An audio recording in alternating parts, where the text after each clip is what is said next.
everyone. Welcome to the first episode of our market review, where we will be inviting market experts to share with you what's happening in the market, what we see as market trends, what's currently hot in the market, and what's not. I am the head of marketing at Queclink Wireless Solutions and your host, Kelly Day.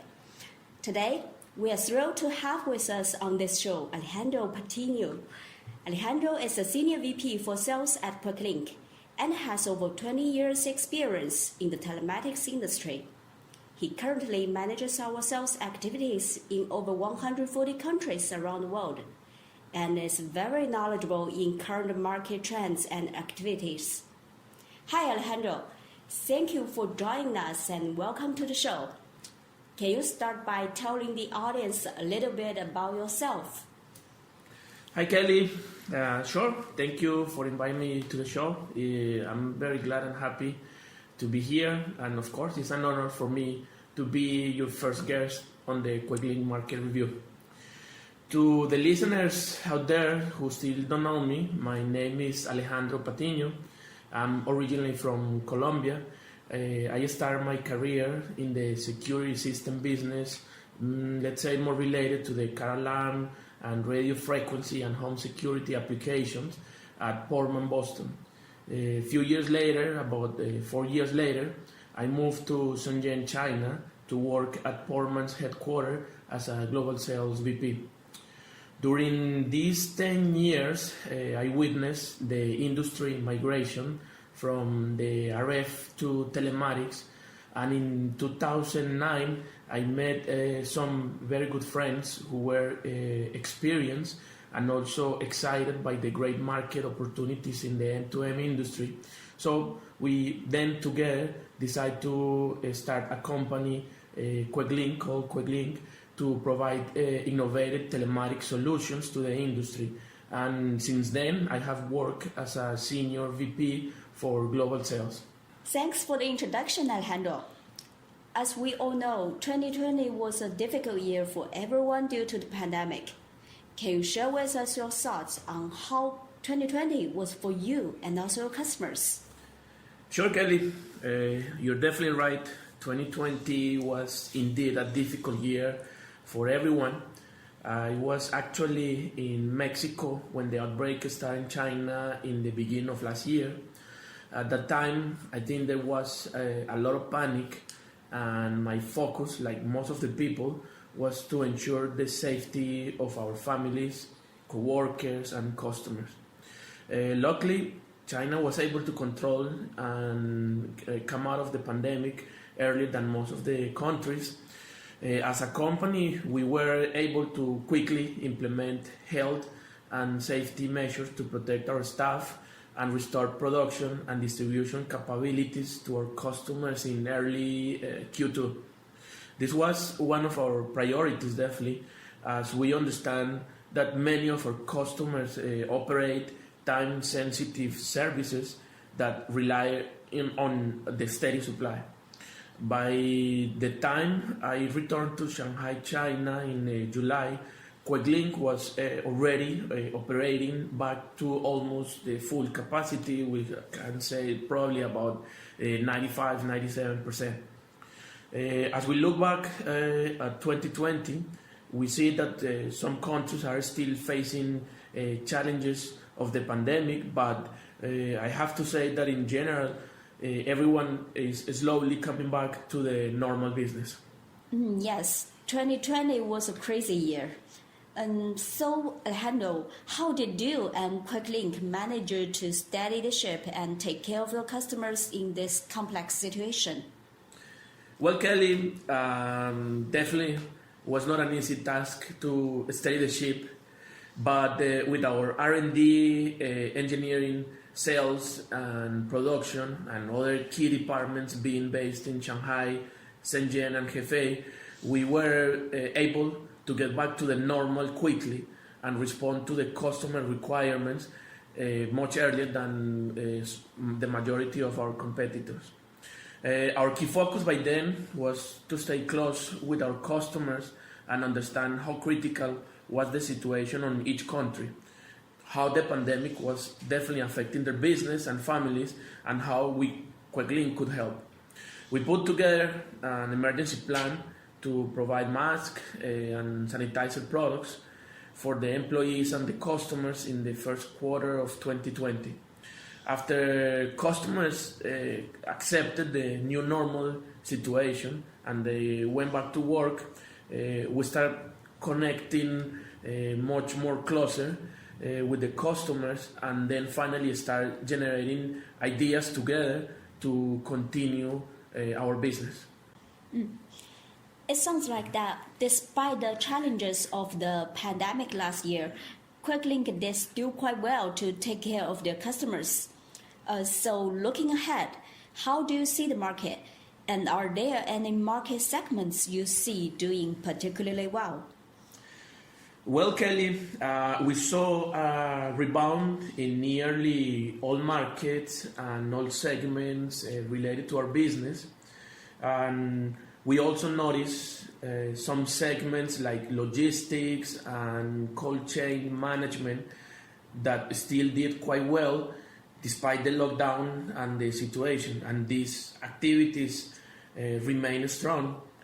But at the same time, we saw our SBR business taking a different direction or approach. As you know, the SBR business is one of our core and most traditional market segments, but during this pandemic, local customers were struggling to fulfill the installation volumes during the lockdown, just because the countries did not allow the engineers to freely travel to the country and install the units into the vehicles. So to overcome this situation, we suggest the customers to, let's say, switch to our easier installation units or the portable asset tracking devices. And so far, this has been proven a good solution for the customers. Oh, that's a great insight, Alejandro. Looks battery-powered products could be a smart alternative and maybe a new trend which can help saving a lot of manpower and cost. Yes, exactly, Kelly. And that's why many service providers have already adopted the Queclink Easy Installation solution, and now they are happy enjoying the benefit. So Alejandro, what's your outlook for the rest of 2021? Do you see any challenges? Kelly, our outlook for 2021 is very optimistic, and this was already proven in the first half of this year. But talking about the challenges, one of the side effects of the 2020 pandemic has been the additional pressure on the global supply chain for components, and particularly with the electronic components. And oh my God, this has been a big headache for us and for all the industry. Oh, component shortage. Yes, I believe many of our audience have heard about this, which has been a hot topic for some time. Can you tell us what's happening exactly? Of course, Kelly. As I said before, it is one of the side effects of the pandemic. At Queclink, we actually foresaw this and stock up more at the end of Q4 of 2020, just to try to meet the increased demand. We are at the moment seeing prices of the components going crazy up, and the delivery times are getting longer and longer. And as a result, we have been advising our customers months ago to prepare for longer lead times and potentially price increase in the future. This is a supply shortage, and in a market condition that we cannot control, it is a challenge that all hardware suppliers are facing at the moment. Yes, we know that the issue impacts many industries such as automakers, tablets, mobile phones, smartwatches, and pretty much anything electronic. Tell us more about how Queclink is navigating this for itself as well as your customers. Yes, Kelly, you have no idea. This has been a chaotic situation that I probably have never happened before. But the Queclink, being a China-based company with considerable resources and relationship with the suppliers in the local market, we believe we are in the ideal position to help our customers navigate them out of this temporary situation. We all know that it's not going to be an easy years for us or for the customers, but we are committed to work together and go and get through all this. We have been advising all our customers for some time now to readjust their product forecast and place orders with much more early and to anticipate potential prices increase. This is not something we want to do, and sometimes customers are not really happy to hear this news, but we all need to be realistic and practical. When the supply market is like this, is unpredictable and unstable, and is not stable, we're seeing, component prices increasing almost on a daily basis. And it is better to plan ahead and get certain on the supply. Really it's not our goal to take advantage of the situation and the market conditions and get more money from the customer, but we need to reflect at least this price increase in the components to the customers. Our goal is just really simple. We want to make sure that we can supply as much products to our customers as we can during this difficult period, and of course maintain their market share. Our view is that at some point in the future the supply shortage will return to normal, and we believe that those companies that have managed themselves well during this period will eventually win the market. Apparently, in this uncertain time, communication is important. Of course, communication is always important. Now it can be more critical because you might have to do some maybe very tough dialogues. How are your customers reacting to this? Can you talk about that? That's right, Kelly. Not easy at all.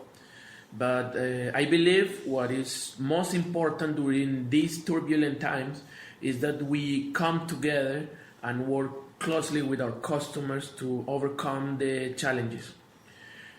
We began several months ago in advance to give the customers a heads up about the potential shortage in the component supply. But to be honest, what we saw was that different customers took that bad news in a different way.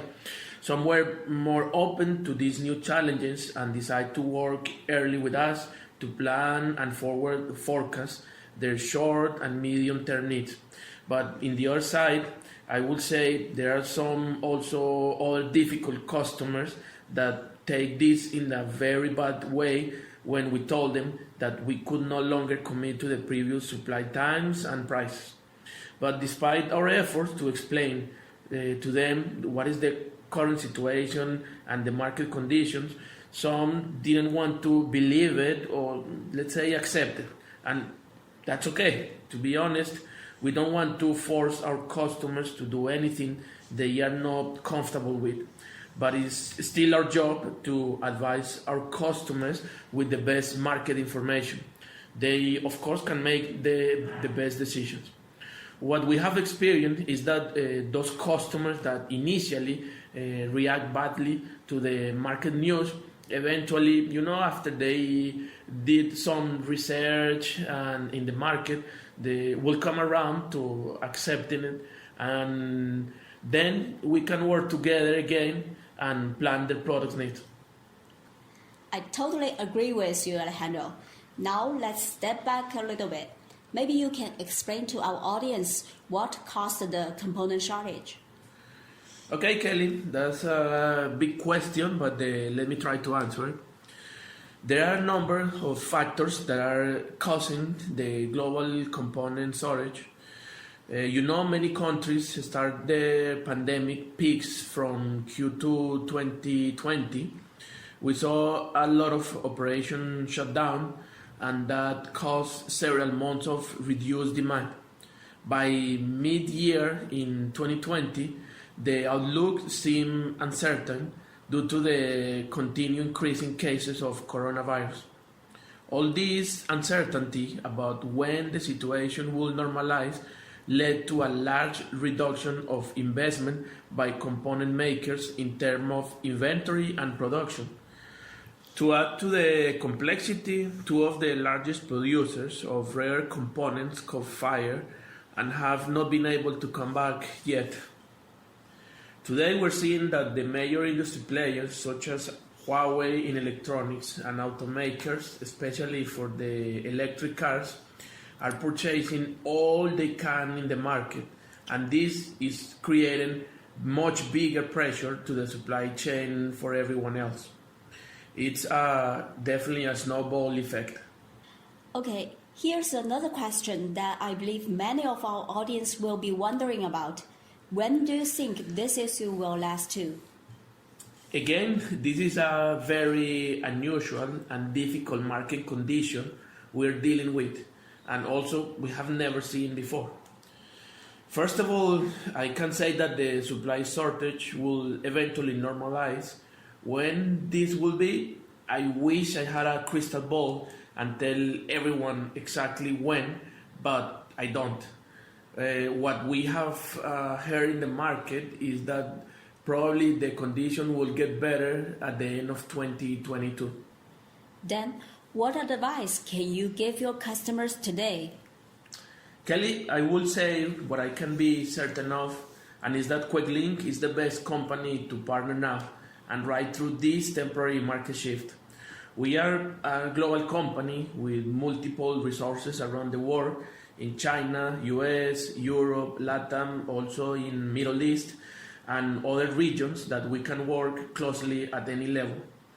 We see all of our competitors experience the same storage problems as we are.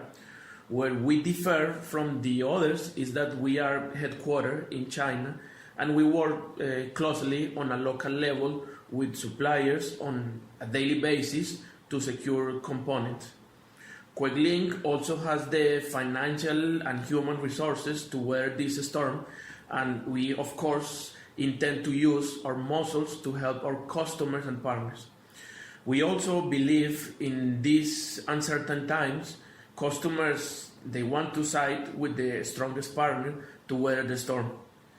In the future, the market will for sure normalize at some point, and we are certain that we will be even much stronger when this happens. In the meantime, we really recommend our customers to work closely with us and plan much earlier the product forecast. Commit your requirements to us earlier, and we can then allocate our development and production team resources to you guys.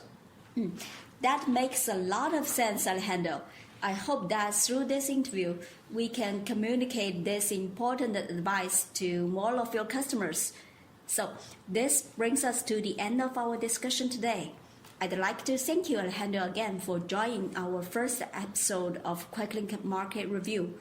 I hope you'll join us again in future episodes to share with our audience your market expertise. Sure, I hope so too, Kelly. And thank you again for inviting me to be your first guest. It's great to have the opportunity to share our market information with all the audience to this show. Thank you, Kelly. Thank you.